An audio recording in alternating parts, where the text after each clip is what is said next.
राधे राधे, जय श्री कृष्णा। अपकृत विधि के क्लास में आप सभी का स्वागत है। ये इंट्रोडक्टरी क्लास है, ये आपके लिए समझना बहुत आवश्यक है। एक तो अपकृत शब्द बहुत कठिन है और दूसरा किसी भी लीगल सिस्टम में अपकृत विधि का रोल क्या है ये बहुत महत्वपूर्ण है आपको जानना। और आप विधि के विद्यार्थी के रूप में एडमिशन लिए हैं तो स्वाभाविक है कि लीगल सिस्टम क्या होता है और उसका क्या उपयोगिता है। एक लॉ के स्टूडेंट को क्यों जानना चाहिए कि कौन कौन से लीगल सिस्टम है और हम किस लीगल सिस्टम में शिक्षा ले रहे हैं, तो मैं उससे अपनी बात शुरू करूंगा और आपको फिर अपकृत विधि के बारे में बताऊंगा।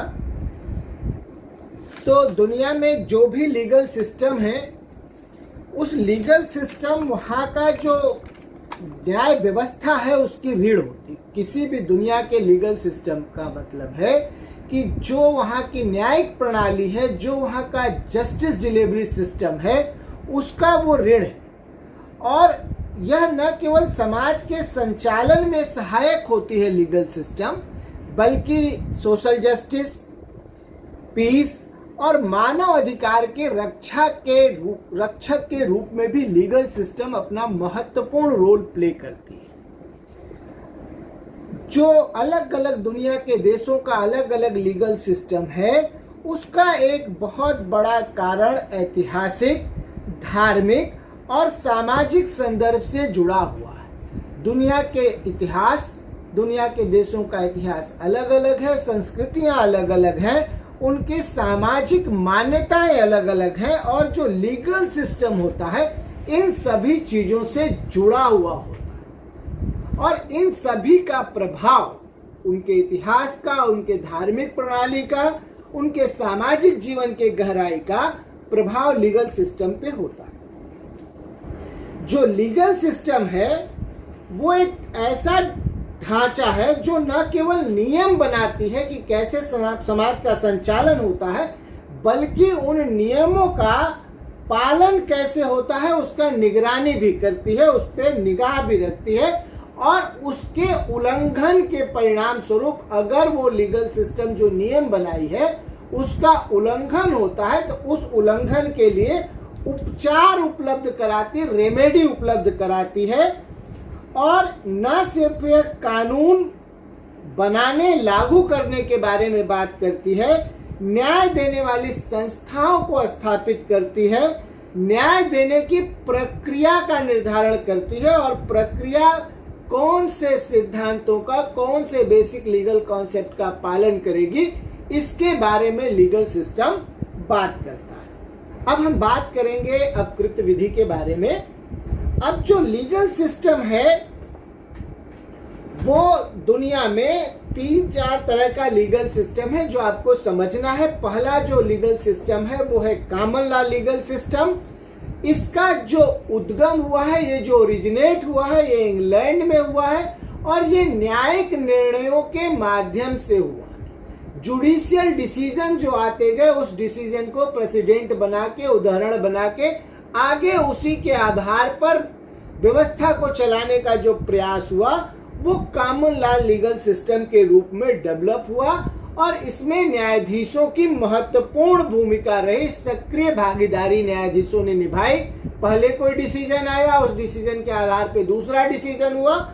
और इस कॉमन लीगल सिस्टम के जो भाग हैं दुनिया में महत्वपूर्ण, जिन देशों में कॉमन लॉ लीगल सिस्टम का पालन होता है उसमें Bharat, England, America, Australia common law legal system के देश हैं। दूसरा जो लीगल सिस्टम है वो है सिविल लॉ लीगल सिस्टम। इसका उद्गम रोमन कानूनों से हुआ है और इसकी मुख्य विशेषता यह है कि ये कोडिफाइड लॉ के आधार पे है, कानूनों का एक संहिता है, उसके आधार पे ये लीगल सिस्टम काम करता है। और इसमें न्यायाधीशों की उतनी भूमिका नहीं होती, उतनी सक्रिय भूमिका नहीं होती जैसा कि कॉमन लॉ लीगल सिस्टम में होता है। इसमें न्यायाधीशों की भूमिका जो कोडिफाइड लॉ है उसके आधार पर ही उनको निर्णय देना है और सिर्फ उसको लागू करना है। ऐसा लीगल सिस्टम फ्रांस में, जर्मनी में और जापान में। तीसरा जो महत्वपूर्ण लीगल सिस्टम है वो लीगल सिस्टम है religious legal system. Religious legal system का जो मुख्य आधार है वो धार्मिक ग्रंथ है एवं आस्था पर आधारित जो व्यवस्था है कानून का वो है।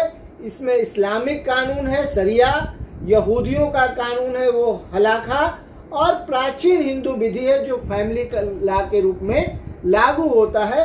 और इसका जो रिलीजियस लीगल सिस्टम है उस पैटर्न पे काम करने वाले देश हैं सऊदी अरब, ईरान, इजराइल। ये रिलीजियस लीगल सिस्टम है, अपने धार्मिक प्रणाली के आधार पर अपना लीगल कल्चर विकसित करते हैं। इसके अलावा एक लीगल कल्चर है, विधिक सिस्टम है कस्टमरी लॉ लीगल सिस्टम, जो मुख्य रूप से अपने परंपरा रीति रिवाज पर आधारित है और ये अफ्रीका के कई देशों में लागू है। और भारत में भी कुछ जनजातीय समूह जहां पे जनजातियां हैं वहां पे उनको ये प्रिविलेज है कि वो अपने कस्टमरी लीगल सिस्टम के आधार पर कुछ कर सकते हैं। नागालैंड है उसमें, मिजोरम है, वहां पे ये प्रणाली लागू है। और एक है mix legal system. Mix legal system का मतलब है जिसमें कॉमन लॉ लीगल सिस्टम भी है, मतलब एक से अधिक लीगल सिस्टम पे वहां पे काम होता है। जैसे अफ्रीका के कई देश हैं वहां पे कॉमन लॉ लीगल सिस्टम भी है, कुछ के लिए सिविल लॉ लीगल सिस्टम भी है और प्रथागत कानून भी है। श्रीलंका है वहां सिविल लॉ लीगल सिस्टम है, धार्मिक प्रणाली भी है और प्रथागत कानून भी है। भारत भी है जहां पे कॉमन लॉ लीगल सिस्टम है, उसके साथ ही पर्सनल लॉ का भी कॉन्सेप्ट है जो धार्मिक रिलीजियस लीगल सिस्टम से आता है। अगर इन सारे लीगल सिस्टम का तुलना करें तो कॉमन लॉ लीगल सिस्टम जो है वो न्यायिक मिसालों पे लीगल प्रेसिडेंट के आधार पर न्यायाधीशों की सक्रिय भूमिका पे चलता है। भारत, अमेरिका और इंग्लैंड में लागू है। सिविल लॉ लीगल सिस्टम संहिताबद्ध कानून है, इसमें न्यायाधीशों को कानून की व्याख्या करने का अधिकार है और वो सीमित व्याख्या करते हैं। फ्रांस और जापान में लागू है। धार्मिक जो विधि प्रणाली है वो धर्म ग्रंथों पे आधारित है और इसमें धार्मिक निर्णय प्रभावित होते हैं। सऊदी अरब और इजराइल में लागू है। जो प्रथागत कस्टमरी लीगल सिस्टम है उसमें जो कस्टम है, रीति रिवाज है वो महत्वपूर्ण है और सामाजिक समाधान का व्यवस्था है। नाइजीरिया और घाना में लागू है। मिश्रित लीगल सिस्टम जो है वो संयुक्त मॉडल है पर्सनल लॉ का और दूसरे लीगल प्रणाली का, जो संदर्भ के आधार पर, रेलिवेंस के आधार पर लागू होते हैं। कुछ हद तक भारत, दक्षिण अफ्रीका में ये प्रणाली लागू है। जो विधिक प्रणाली का चुनाव है, किसी भी देश के इतिहास का जो पृष्ठभूमि है उस पृष्ठभूमि के आधार पर जो उसका ऐतिहासिक संदर्भ है उसके आधार पर उस देश का एक लीगल सिस्टम डेवलप होता है और उस लीगल सिस्टम का अपना कुछ विशेषता होता है और वो विशेषता उस देश के सामाजिक संरचना से, उस देश का जो सामाजिक संरचना है उस पर निर्भर करता है। कॉमन लॉ लीगल सिस्टम लचीला लीगल सिस्टम है जिसमें न्यायिक विकास का, न्यायपालिका के द्वारा कानून के डेवलपमेंट का, लीगल प्रिंसिपल के डेवलपमेंट का, विधिक सिद्धांतों को बढ़ावा देते हैं। और सिविल लॉ लीगल सिस्टम जो है उसमें स्पष्टता है कि जो भी कोडिफाइड लॉ है न्यायाधीश को उसी को लागू करना है, उसे अपनी तरफ से कोई नया लीगल प्रिंसिपल डेवलप नहीं करना। और धार्मिक और प्रथागत जो विधियां हैं, लीगल सिस्टम की प्रणाली है, वो समाज से गहरे रूप से जुड़े होते हैं, वो आस्था से जुड़ा होता है, उसमें उस समाज का मूल्य का प्रतिबिंबित होता है और वो उसके आधार पर लीगल सिस्टम वर्क करता है। मिश्रित लीगल सिस्टम जो है आज के वैश्विक युग में ज्यादा उपयोगी है और लगभग दुनिया के सभी सभ्य राष्ट्र या सभी विकसित राष्ट्र या विकास की दौड़ में शामिल सभी राष्ट्र मिश्रित लीगल सिस्टम को एडाप्ट कर रहे हैं। इसका आप एग्जाम्पल इससे ले सकते हैं कि जो मिश्रित लीगल सिस्टम है उसके लिए यूनाइटेड नेशन के जनरल असेंबली में बहुत सारे मॉडल कानून बनते हैं और दुनिया के अधिकांश देश उस कानून के आधार पर अपने देश में उस संदर्भ में कानून का विकास करते हैं। जैसे आर्बिट्रेशन काउंसिलेशन का है, इंफॉर्मेशन टेक्नोलॉजी एक्ट है और कंज्यूमर प्रोटेक्शन का है। वो एक सिद्धांत वहां मॉडल ला बना देते हैं, उसके आधार पर दुनिया के अलग अलग लीगल सिस्टम के देश अपने अपने यहाँ कानून विकसित करते हैं। अब मैं आता हूं अपकृत विधि के बारे में बात करता हूं कि अब आप जानिए कि जब शुरुआती दौर था, जब समाज कभी संगठित हुआ होगा तो कैसे समाज का नियंत्रण हो और कैसे ये निश्चित हो कि ये कानून है, ये करेंगे तो सही है और ये करेंगे तो गलत। तो शुरू में जो समाज में अपराध की अवधारणा का विकास हुआ कि कोई भी काम जो स्वीकृत सामाजिक मूल्य थे उसके विपरीत आप करते थे तो अपराध था, और अपराध का विकास हुआ और उसी अपराध के विकास से लॉ ऑफ टार्ट का अपकृत विधि का विकास हुआ और आधुनिक न्यायिक व्यवस्था में लॉ ऑफ टार्ट का एक महत्वपूर्ण भूमिका है। जो आपके निजी अधिकारों का उल्लंघन होता है उस उल्लंघन के लिए न्याय और उसके लिए प्रतिकर प्रदान करना है। इसकी जड़ें जो है प्रतिकर प्रदान करने का, क्षतिपूर्ति प्रदान करने का, आपको उपचार देने का बहुत प्राचीन काल से जड़ें इसकी बहुत गहरी है। यद्यपि टार्ट शब्द की उत्पत्ति लैटिन भाषा के टार्टम शब्द से आया जिसका अर्थ है मोड़ना, गलत करना, परंतु इसका आधारभूत बेसिक जो सिद्धांत है वो है कि आप किसी को हानि पहुंचाएं और उस हानि पहुंचाने के लिए आपको उसके हानि का भरपाई करना है, क्षतिपूर्ति करना है। मानव सभ्यता के प्रारंभिक न्यायिक आचरण में भरपाई का सिद्धांत ही काम करता है। जो प्राचीन समाज थे उसमें कोई भी लिखित कानून का अस्तित्व नहीं था। प्राचीन समाज में लिखित कानून का कोई अस्तित्व नहीं था। वो प्रथा, रीति रिवाज और धार्मिक आदेश के आधार पर अपने समाज का संचालन करते थे और किसी भी व्यक्ति को के साथ कुछ गलत हो जाता था उसको दो आधार पर निर्धारित करते थे। पहला प्रतिशोध का बदला लेने का और दूसरा अगर कोई नुकसान हुआ है तो उस नुकसान के भरपाई का। इसको रोमन विधि में इस पूरे सिद्धांत को डिलेक्ट DELICT की संकल्पना के साथ विकसित किया गया कि कुछ अगर आप किसी का निजी अधिकार का उल्लंघन कर देते हैं तो आपको क्षतिपूर्ति देना पड़ेगा। निजी और सार्वजनिक क्या है मैं आपके साथ थोड़ा सा आपको डिस्कस करूं कि अगर यूरोपियन प्रणाली में जाएंगे और राज्य के उत्पत्ति का सिद्धांत देखेंगे तो राज्य सोशल कॉन्ट्रैक्ट थियरी के संदर्भ में कि राज्य जब संगठित हुआ तो उसने लोगों से प्रॉमिस किया कि मैं आपके जीवन का, आपके संपत्ति का सुरक्षा करूंगा और इससे सुरक्षा के लिए आप बाकी अधिकार मुझको दे दीजिए। तो जीवन और संपत्ति की जब कभी आपके जीवन पे गंभीर आघात हो जाता है तो वो अपराध की श्रेणी में आता है और राज्य उस अधिकार को एक्सक्यूट कराने के लिए, लागू करने के लिए खुद न्यायालय में आपकी तरफ से मुकदमा लड़ता है। लेकिन कुछ छोटे मोटे ऐसे आपके अधिकारों का उल्लंघन होता है जो उतने गंभीर प्रकृति का नहीं होता कि राज्य उसका ले। कई बार आपके लिए भी वो उतना गंभीर नहीं होता कि आप उसके लिए एक्सक्यूशन के लिए चाहें। लेकिन अगर कभी आपके विधिक अधिकार का कोई उल्लंघन होता है तो उसके लिए आप क्षतिपूर्ति के लिए जा सकते हैं। इसके लिए रोमन लॉ में डिलेक्ट की संभावना, डिलेक्ट का सिद्धांत विकसित किया गया जो क्षतिपूर्ति के सिद्धांत के लिए था।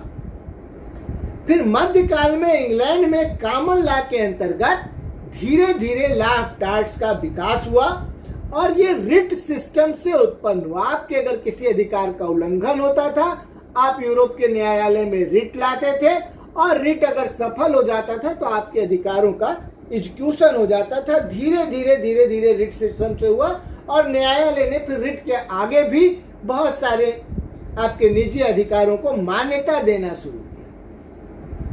अधिकारों को मान्यता देना इसलिए आवश्यक है कि अगर विधि आपके अधिकार को मान्यता नहीं देगा तो उसके उल्लंघन के आधार पर आप न्यायालय से रेमेडी नहीं प्राप्त कर सकते। तो जैसे ही न्यायालय रिट के माध्यम से, आपके पिटीशन के माध्यम से आपके अधिकार को स्वीकार कर लेता है, वैसे ही आप उपचार पाने के, रेमेडी पाने के अधिकारी हो जाते हैं।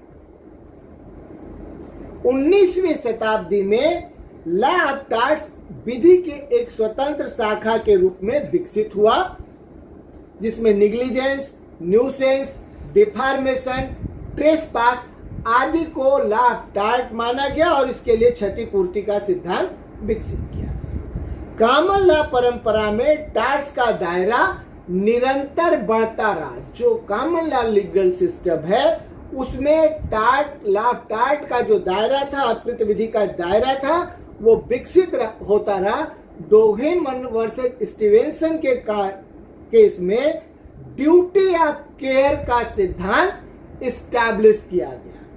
अगर भारतीय परिप्रेक्ष्य में देखें तो लॉ ऑफ टॉर्ट्स मुख्य रूप से इंग्लिश कॉमन लॉ सिस्टम पर आधारित है, परंतु भारत में संविधान लागू होने के बाद संवैधानिक कानून और स्थानीय परंपरा भी इसमें शामिल हो गए हैं आपके अधिकारों को स्वीकार करने और मान्यता देने में। औद्योगिकरण के विस्तार और टेक्नोलॉजी और शहरीकरण ने अपकृत विधि का दायरा बड़ा किया है, अपकृत विधि का विकास तीव्र गति से किया है।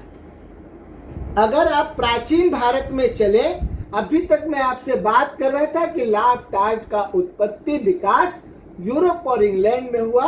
अब हम अगर प्राचीन भारतीय लीगल विधिक सिद्धांत पे चले तो अपने जो धर्म ग्रंथ हैं उसमें अपकृत विधि की तरह ही व्यवस्था था।